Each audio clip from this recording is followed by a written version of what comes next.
Aujourd'hui, on est mardi. Donc, les loulous vont aller à l'école. Comme tous les mardis. Et aujourd'hui, c'est moi qui vais le calendrier. Oui, c'est ça. C'est le tour de Lizzie ce soir pour l'ouverture du calendrier de l'Avent à la maison. Donc, elle a hâte, cette coquinette. Et Fanny, ce soir, a l'équitation aussi. Donc, le calendrier de l'Avent, on n'est pas prêt de le faire. On va le faire... Ah bah non, faut le faire après l'équitation. Moi je vais faire 19h, donc il faudra attendre vers 19h. Enfin 19h30, oui, tu rentres. Donc voilà, généralement, elle prend sa douchette au moins. Et après on fait le calendrier d'avant, on va essayer de faire ça, on verra. C'est pas grave. Et puis voilà, donc moi c'est course pour maman. Et puis vous allez bientôt aller mettre vos chaussures. Non Rosie, casse pas tout. Il y a les Clémo par terre. Oui, moi je vais aller mardi, donc comme souvent, je vais aller faire mes petites courses de la semaine, sauf que je n'ai fait aucun menu. Hier j'étais épuisée, hier soir, pas envie, attention chouchou, pas envie de le faire non plus forcément hier soir après le montage du vlog. Malgré que, oui c'est vrai, je suis désolée, ça fait 2 jours que les vlogs sont microscopiques. Mais ça fait, voilà, 2 jours où dimanche on était on avait besoin d'être tous les 8 aussi et de s'éloigner un petit peu de la caméra et des réseaux sociaux, qui fait du bien. Et après, hier, c'est parce que comme je vous avais expliqué, on était en plein dans les travaux et on n'a pas compris. Hier je vous avais filmé pour le calendrier de l'Avent comme à chaque jour. Et mon mari avait aussi... filmer un petit truc, sauf que bah au moment du montage il n'y avait pas sur la carte, donc on sait pas ce qui s'est passé au niveau de la caméra, ou est-ce que c'est une mauvaise manip de nous, enfin bon voilà. Donc c'est pour ça que ça a fait des micro-vlogs, mais c'est pas grave, on va se rattraper. Donc voilà, c'était ça. Et puis pour le terrain, ce que ça donne, je vous présenterai ça tout à l'heure, parce que bon bah là on va partir à l'école, et puis en plus il fait gris dehors. Donc tout à l'heure, je pense qu'après les courses, ça sera plus facile pour vous le présenter. Il fera plus jour et j'aurai plus de temps. C'est bien voilà. Parce que maintenant, il y a une remplaçante pour ma maîtresse du mardi. J'aimerais bien rester encore avec elle. Avec elle, merci. Avec ma grand-maman. C'est ça. Oui, puisque sa maîtresse a le Covid, donc bah, remplaçante cette semaine. La semaine dernière, non, mais cette semaine, oui. Ce qui est normal. Hein, donc bon. À l'école. Allez, on va se reprendre tout à l'heure et puis voilà. À tout à l'heure. Bon, finalement, je vous reprends tout de suite au retour de l'école. C'est plus simple pour moi, parce qu'après, je vais enchaîner les courses. J'ai des petites boutiques à faire aussi. Donc voilà, pour éviter de vous oublier et pas faire ça ce soir quand il va faire nuit. Mon Dieu, il fait froid, j'en ai le bout du nez tout rouge. Le terrain est inexistant maintenant, on peut dire. Voilà le chef-d'œuvre. Alors, en fait, c'est parce qu'habituellement on met une piscine à l'année. Tous les étés on met une piscine. Les tubulaires. Mais cette année, on va acheter une piscine hors sol. Enfin, semi-enterrée en fait. Nous, on va la mettre semi-enterrée. Donc c'est pour ça qu'on a creusé pour pouvoir faire une dalle pour la positionner. Comme ça en fait le fait d'avoir une piscine semi-enterrée, nous ça nous évite de mettre des barrières tout autour pour la sécurité enfant, vu qu'elle sera relevée et qu'il y aura une bâche quand même aussi dessus. Enfin la sécurité en fait elle sera déjà faite. Après on verra si on resécurisera encore plus ou pas. On va voir ce que ça va donner au résultat final. Et on a creusé un petit peu plus de chaque côté pour être sûr que ça rentre accessoirement, et parce qu'il y a un système des piquets sur les côtés et on ne sait pas si c'était compris dans les mesures par rapport aux dimensions qu'on avait vues sur le site. Donc c'est pour ça qu'on a creusé un petit peu plus et on verra s'il faudra qu'on creuse ou pas à la main une fois qu'on va la monter. Enfin voilà, il y a des petites choses qui vont se faire un peu plus après. Donc voilà pour l'immédiat. Et ouais, c'est pas fini le chantier, il faut qu'on refasse tout le terrain après derrière. Enfin, il y a un travail assez important, mais voilà, nous ça nous fait pas peur, on sait qu'on va le faire. Nous, les enfants vont relever aussi leurs manches et puis voilà, ça sera fait quoi. Donc en fait, c'est ça, c'est qu'on a creusé ici, anciennement la place de l'ancienne piscine, mais l'ancienne piscine doit faire 3 mètres de moins habituellement. Vous savez, c'est les petites piscines, enfin c'est les piscines tubulaires, je crois qu'elles font 2 mètres ou 1,90 sur 2,50 mètres, quelque chose comme ça, sauf que là nous on passe à 6 mètres sur 4 mètres. Donc voilà, c'est pour ça que ça change la donne quand même, mais en même temps on est 8.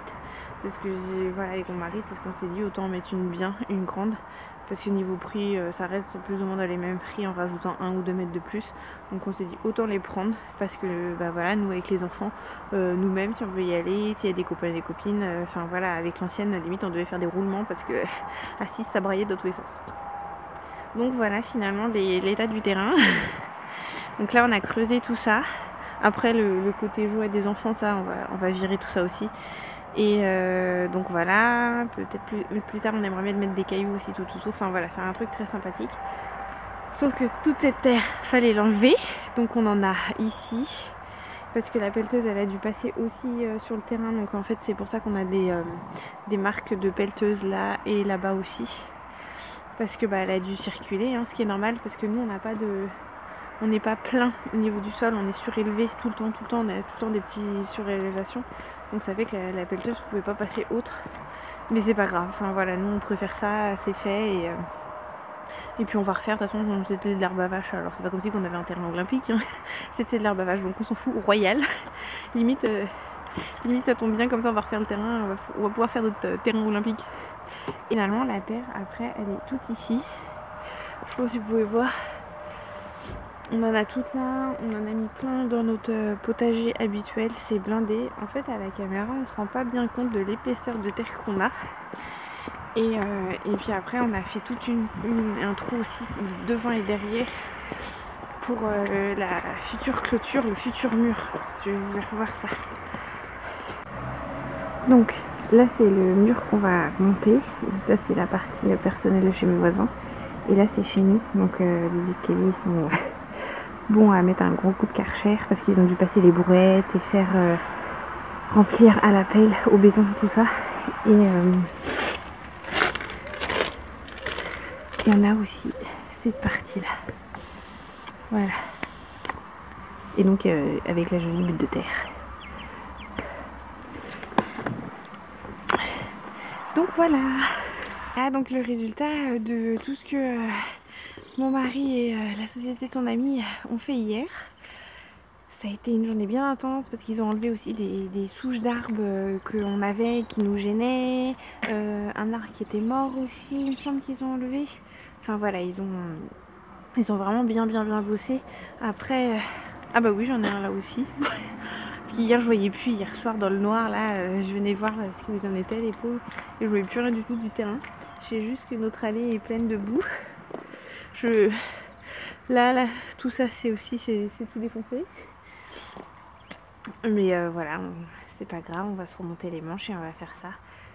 Après, il n'y a pas de... Comment dire, il n'y a pas de pression. C'est ce que je disais à mon mari hier. Franchement, je m'en fiche que le terrain soit complètement défoncé. De toute façon, comme je vous disais, c'était de l'herbe à vache, donc ça va être refait. Et c'est surtout qu'on va faire ça tranquillement. On va pas se prendre de pression. Enfin voilà, l'allée... il va me sortir le Karcher parce que je sais pas comment allumer cette bête. Mais une fois qu'il va me l'allumer, je vais nettoyer. Enfin voilà, la terre, je lui ai dit, on se prend pas la tête maintenant parce qu'en plein hiver, la terre elle colle. Donc on fera ça au printemps. Une fois qu'elle sera plus sec, on va la labourer, on va retourner, enfin on va semer du gazon. Ça m'inquiète vraiment pas. Parce que c'est du travail qu'on a déjà fait, qu'on connaît et que c'est pas la fin du monde de prendre une pelle, une brouette et remonter les manches. Voilà, donc et puis on va faire ça voilà, tous en famille avec les enfants. Je sais que ça, voilà, au moins comme ça à la piscine ils auront la valeur du travail de c'est bien beau de jouer dedans, mais faut se relever aussi les manches avant de jouer dedans. Donc ça va être un bon principe d'éducation au passage. Donc voilà, donc moi je vais me rentrer au chaud parce qu'il fait pas chaud, comme on peut voir. Je vais aller faire mes petits menus vite fait et puis après direction les courses, même si j'ai une envie, moyennement envie d'y aller. Allez, on se reprend tout à l'heure. Bon, je viens de rentrer des commissions et je suis bien contente de moi. Une petite victoire pour moi-même. Voilà, comme vous savez, on avait participé à cette fameuse émission sur 90 minutes, l'enquête par rapport aux produits d'exception et en fait leur vraie provenance, qui a fait que voilà, on est déjà dans une démarche où on fait le fait maison et que parce que c'est plus sain et aussi c'est économique pour nous. Donc voilà, il y avait ces deux facteurs là. Et suite à cette émission-là, en fait, je voulais commencer aussi à regarder un peu plus loin au niveau de nos étiquettes de ce qu'on consomme. Donc aujourd'hui, j'ai fait les commissions pour la semaine et j'étais hyper surprise parce que mon ticket de caisse était absolument pas plus élevé qu'à l'habitude. Parce qu'en fait, je craignais vraiment ça en regardant les étiquettes et en regardant moins le prix au kilo. En regardant vraiment la provenance... les ingrédients, voilà, je me suis dit bon le chiffre des courses va augmenter et en fait pas du tout.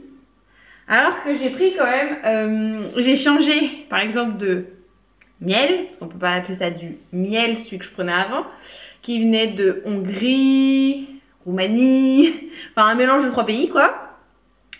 Et là j'ai acheté un qui vaut 3 fois le prix, mais qui vient d'ici, de notre région, donc, et que c'est du vrai, c'est du français. Et alors je me suis dit, plus ça, plus de petites choses, le prix il va exploser quoi. Et en fait, pas du tout. Alors je ne suis pas parfaite, je ne suis pas écologiste, je ne suis pas bio, je ne suis pas tout ça. Je veux juste commencer un peu plus à regarder ce qu'on achète, les étiquettes et la provenance. Et en fait, j'ai fait ça à tous les articles que j'ai acheté, sur le coton, sur les cotons-tiges, sur le lait, la farine, enfin tout en fait, même le riz basmati qu'on achète, alors lui effectivement introuvable en France. Là où je suis allée à Leclerc, tout vient d'Inde ou Thaïlande. Après il y a des choses comme ça où je me dis c'est un peu normal, c'est du riz basmati, donc peut-être que les Français, on ne sait pas en faire. Il y a quoi d'autre? Voilà, après il y a des petites choses. Par exemple, j'ai pris du sirop d'érable. Bien sûr, je peux pas en trouver en France. Alors bien sûr, peut-être qu'il y a un producteur français en plus, ça se trouve en France. Alors il y avait deux choix. Il y en avait un, c'était marqué vraiment importé du Canada. Donc voilà. Et l'autre, en fait, à part dire que c'était un sirop d'érable de Canada, que les Québécois aimaient beaucoup le sirop d'érable, donc voilà, je confirme, mais il n'y avait aucune information sur la provenance du produit. À part que c'était importé, mais voilà, c'est tout. Et en fait, voilà, c'est ça que je voulais rebondir, c'est qu'il y avait énormément de produits où il n'y avait pas marqué la provenance. Alors, il y en a plein où c'était marqué Union Européenne, ou alors Inde, Espagne, Italie, enfin voilà, il y avait plein où il y en a où c'était noté, mais il y en a vraiment beaucoup où ne c'était absolument pas noté. Donc j'étais vraiment surprise de me dire mais comment on peut aller chercher finalement la provenance de ces produits-là. Alors après il y a des produits que que j'ai pas trouvé, mais après voilà, je me suis arrêtée que à Leclerc, j'ai pas fait d'autres magasins. Je voulais juste déjà voir dans mes habitudes de consommation, les changer un petit peu, voilà, je pense que c'est un pas après l'autre, on va pas non plus tout changer du jour au lendemain, faut qu'on s'y fasse, faut qu'on s'habitue, j'ai pas été éduquée du tout dans tout ça, à l'inverse, qui fait que voilà, il y a certains produits où honnêtement j'ai préféré choisir Espagne et Italie la provenance que Inde ou Pologne, enfin voilà, il y en a où j'ai préféré quand même prendre les pays qui sont quand même collés aux nôtres. Voilà, je me disais, écologiquement parlant, au niveau des frais de transport, voilà, c'était quand même plus sain qui venait d'Espagne et d'Italie que qui venait de l'autre bout du monde, enfin voilà. Après, le choix des bananes, c'était pareil. Oui, c'était nos dom-toms Mais bon, il y avait un pays qui était plus proche. Alors après, il y a des choses comme ça où je pense qu'il faut vraiment aller chercher au fin fond, titiller vraiment au fin fond du sujet pour voir. Après, il y a un autre truc, voilà, je vais vous partager parce que je vais pas vous faire un haul de courses. Voilà, c'était pas le but aujourd'hui. C'était vraiment revenir par rapport à ça et le fait que maintenant les étiquettes, je vais les éplucher et je sais que mon mari il a un producteur à côté de là où il travaille. Je lui avais déjà dit que j'aimerais bien qu'il m'emmène, mais là. Ça va être confirmé, je veux vraiment qu'il m'emmène là-bas. Pour les fruits, non, c'est que les légumes qu'il fait, il me semble. Pour voir par rapport au prix aussi. Enfin, voilà, plein de petites choses. Et voilà, ce que je voulais vous dire aussi, là où j'étais énormément surprise. En fait, des fois, pour les enfants, pour leur faire passer les veloutés de légumes que je leur colle 2 à 3 fois par semaine, je rajoute un friand avec. Et... alors parce que en fait le menu de cette semaine il est sur notre page Instagram, donc vous pourrez le trouver. Il y a marqué Ben's, c'est quand samedi soir. Ça on les achète pas, c'est des fois j'en ai acheté et en fait en grande majeure partie du temps on les fait. Donc voilà, ceux-là ça sera des faits maison et ça va rester des faits maison. Parce que quand j'ai vu aussi les feuilletés au fromage que j'achète régulièrement, parce que finalement c'était un complément qui faisait plaisir aux enfants, c'était absolument pas cher, donc je prenais. Et en fait je regardais pas du tout l'étiquette, pas du tout. Et là j'ai détaillé l'étiquette. Alors c'est dans un feuilleté fromage, donc c'est du feuilleté, pas de feuilleté, avec du fromage, hein. Et ben il y avait des traces de crustacés. Non mais allez savoir pourquoi il y a des traces de crustacés, donc du poisson, dans un feuilleté au fromage. Voilà. Alors je les ai tous faits dans le rayon parce que en fait c'est ça, le but c'est que quand j'en prends un de mes habitudes, j'essaye de voir soit la marque au-dessus, soit la marque en dessous et aller jusqu'à la plus grosse marque pour voir finalement. Ils avaient tous des traces de crustacés. Donc je me suis dit non mais en fait il nous faut vraiment bouffer que de la merde quoi, les industriels, je suis désolée du terme mais c'est vrai. Et en fait après il y avait des choses à comparer parce que finalement... après il y a les étiquettes fameuses français. Je crois que c'était sur l'huile d'olive où c'était marqué français, sauf que en fait il y a 50% de l'huile qui est de provenance de France, mais il y a 50% de la composition de l'huile d'olive, qui s'est marqué hors Union Européenne. Donc c'est-à-dire que c'est pas du tout en flux avec notre réglementation à nous. Et c'est complètement exporté, donc bon bah à l'autre bout du monde. Alors voilà, il y avait plein de petites choses comme ça où un coup bah finalement c'était la marque qui avait plus de traçabilité et qui était plus saine on va dire. Et par moment il y avait la marque du magasin Leclerc qui était meilleure que le concurrent, la grosse marque quoi. Donc c'était cette question là. Enfin, c'est ça que j'ai finalement bien détaillé aujourd'hui et que je suis vraiment contente de moi. Après, voilà, le fait que je veux que mon mari m'emmène chez le petit producteur du coin, c'est le côté où ça m'a toujours dérangé d'acheter mes fruits et légumes dans des sacs plastiques. Alors là, j'ai vraiment pris les sacs biodégradables que Leclerc propose. Voilà, j'ai essayé de changer mes habitudes sur la salade, même si j'aime moins l'autre. J'ai pas pris la grosse barquette de champignons par exemple. J'avais une recette où il m'en fallait 8, mais nous c'est x2. Donc j'en ai pris que 16. J'ai pas pris la barquette de 500 grammes qui était emballée dans du plastique.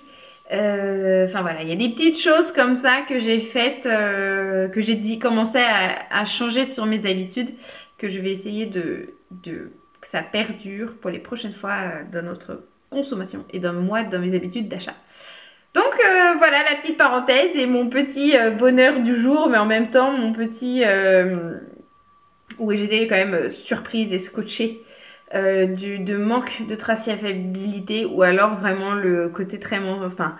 où on croit que c'est made in France ou Union Européenne et quand on détaille vraiment les étiquettes, il y a 50% qui est français, qui est Union Européenne, pardon, et 50% du produit qui vient hors de l'Union Européenne. Ou alors emballé en France. Donc pour eux c'est du made in France, sauf que pas du tout. Ça vient de l'autre bout du monde.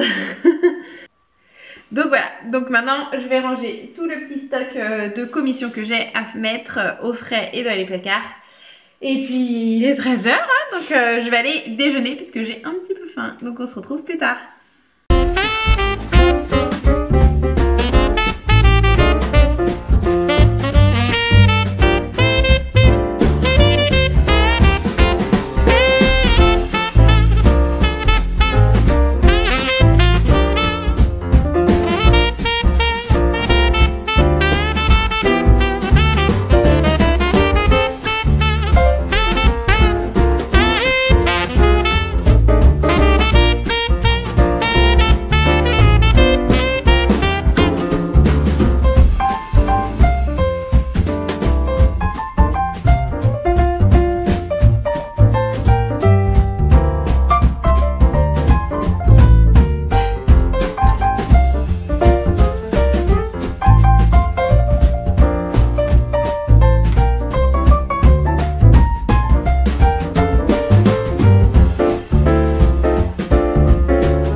Fanny est de retour.